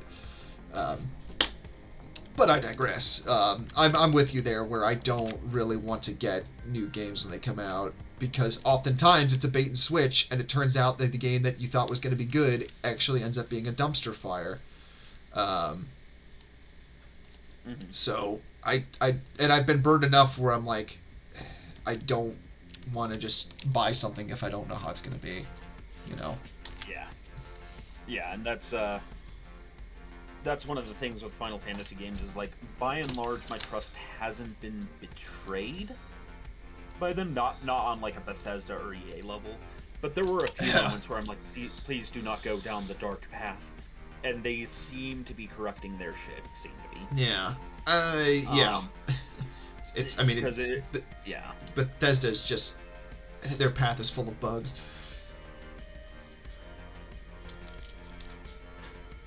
I'm also spending way too much time on the circle, but fuck it.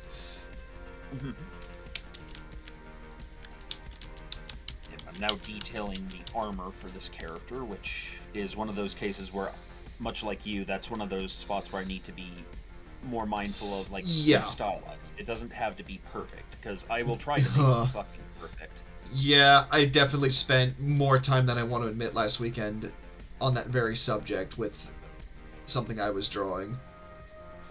And I'm still not satisfied with it, because perfectionism is a bitch like that. But Indeed. I'm at least going in the right direction with it. I'm mostly satisfied with it. It's just like little details here and there, because the devil really is in the details a lot of the time. Hey, Kai. Hello. Let's see.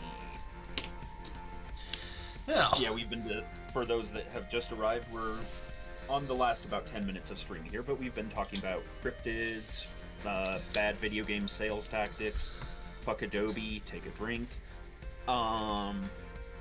and more cryptids, aliens, art theory, etc. Yeah, having a very laid-back stream. It's less of a morning zoo and more just hanging around shooting the shit. Yes. I will say that this line art turned out pretty good. Kai says he appreciates you. Thank you. I'm glad you were here to join us on stream. I do quite enjoy doing our Tuesday streams. I may honestly end up doing more of these sorts of things where I just kind of draw a long thing, or even just continue working on something that I'm already doing. Yeah, that has been an idea I've kind of wanted to see you explore for a while. Yeah, I mean, I've done it a bit before. I mean, I did draw that nebulous thumbnail on stream, which, honestly, that's one of my favorite pieces I've done recently. By recently, I mean, like, within the past year or so. Um, and I've got other stuff I'd like to do, especially for my setting. I'd like to work on. I've got character designs I want to work on going forward, and just general world building stuff. Like, one of the things that I really want to do more of is just start sketching out stuff like this, where it's just like, what does this world look like, or what does this setting look like, I should say. Yeah. And you're going kind of for the very comic book space opera sort of look. Yeah, comic books, retro sci-fi-ish space opera. I mean, this building here kind of is inspired by the shit you see in Dragon Ball, but I did grow up with a lot of that. Well, yeah, sensible. Yeah, I mean, I'm the kind of person that kind of paid attention to background stuff a lot with that sort of stuff. But autism. Yeah. And I've always just had a love for sci-fi in general. There's a book that I have on my bookshelf, which actually was the book I used to get in a library, and they were throwing out old books that were kind of worn, and I got it from my librarian because she was an awesome lady. But it's called Space 2000. Oh, Aircraft 2000. And the reason I love that book so much is because it's talking about like what will planes look like in the future. I'm guessing it was like from the 80s or something, but it has all this awesome like concept art of different planes and space stuff as well. Like, they have concept arts of like what the inside of space colonies will look like and things. Very Sid Mead, if you know who Sid Mead is. Yeah. But like I love that kind of stuff, just sort of this sort of, I don't want to say noble bright future, but just the sort of like what could be our future in a very sort of interesting way. I feel like that's something sci-fi has sort of lost in a way, is the sort of optimism is to it, because that's always sort of what sci-fi was originally was. I mean, there was also like the technology angle of like science running amok, but there was also very much a lot of the positive sort of uplifting, like what could be our future kind of deal. I feel like I really am kind of wish I had more time to talk about it, but we're getting close to the end of the stream here. But this is something I maybe elucidate on later. I digress. I feel like, and this is just a personal belief of mine, that there is a lot of power in storytelling and just creating things. And I really think there is an instance of that sort of shaping public consciousness and things, which is why I totally understand the need for more serious stories and things. I'm not against that by any stretch, but I do feel like there is a glut of that sort of... There's a sort of cynical glut in it, in a lot of storytelling. Yeah. And, I can kind of understand where a lot of that comes from, but I also feel like... At the same time, you want to be able to escape from that at some point. Yeah, I want to be able to escape from that, and also want to have, like, that sort of hope that, like, maybe the future could turn out better, You need that hope. You need to have that thing to look forward to kind of carry you on days where you're having a hard time. You don't want to just constantly think the world is shit, And unfortunately, we do live in a very cynical age in a lot of regards to that, without getting too into it. But I feel like, and that's kind of the reason why I do want to do a story like this, because I do want to cover some more heavy topics, I guess you could say. But at the same time, I also want it to be something that, it's like, yeah, we've got our problems in our day and age, but at the same time, we're human beings, and we all, like, at our core, a lot of us are good people. And I feel like we can make a better future for ourselves. We just have to, learn to work with each other and trust each other and just try to look past the differences that can get us so worked up, Yeah. Thank you for coming to my TED Talk. Yeah. And, I do agree. We could have more Noble Bright. I know that I'm still a fan of Noble Dark, personally, because I like the stories of the heroes who can look at the darkness and be like, no, fuck you. Yeah, I know. I'm fine with that as well. I honestly, I think spiteful stubbornness also works just as well, Yeah. There's a reason I'm the kind of guy that cried during the ending of 300. Oh. I mean, I cried at the end of Lord of the Rings, so I can't really talk shit. Oh, Lord of the Rings, another good example.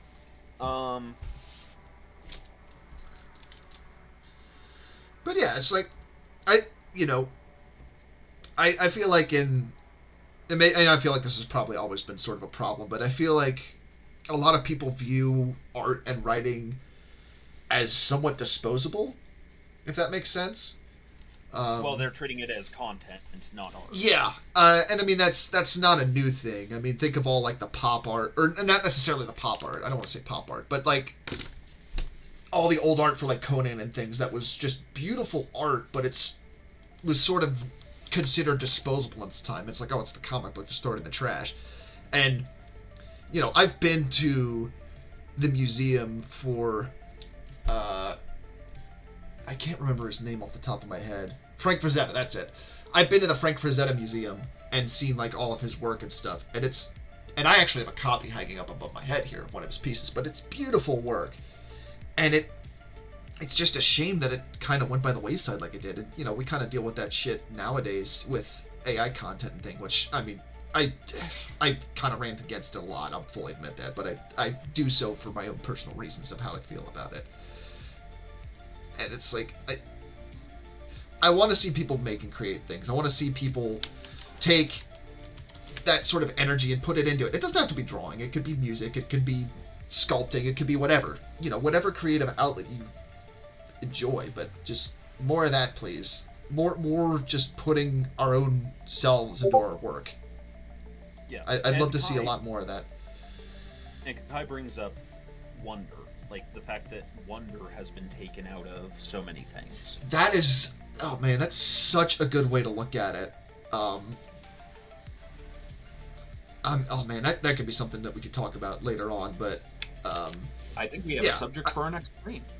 Yeah, I agree. I think we should talk more about that, because I do have some thoughts about that. Also, let me sign this real quick. Yeah, there's my signature. And I just placed a reminder for next stream in your chat. So I was wondering what that ping was. Yep. But yeah, well, maybe I'll pick this up next time or start a new piece. We'll see. Yep. And we want to thank you, ladies and germs, for coming out here. Yes, thank you all for joining us on this Tuesday. No, it's probably a bit different than what you're used to, but you know, we like to be serious and thoughtful people as well, besides doing dumb shit on a regular basis, but that's us. So, anyway, yeah. Thank you all for joining us. Yeah, be most excellent, and y'all take it easy. Stay safe. Stay safe.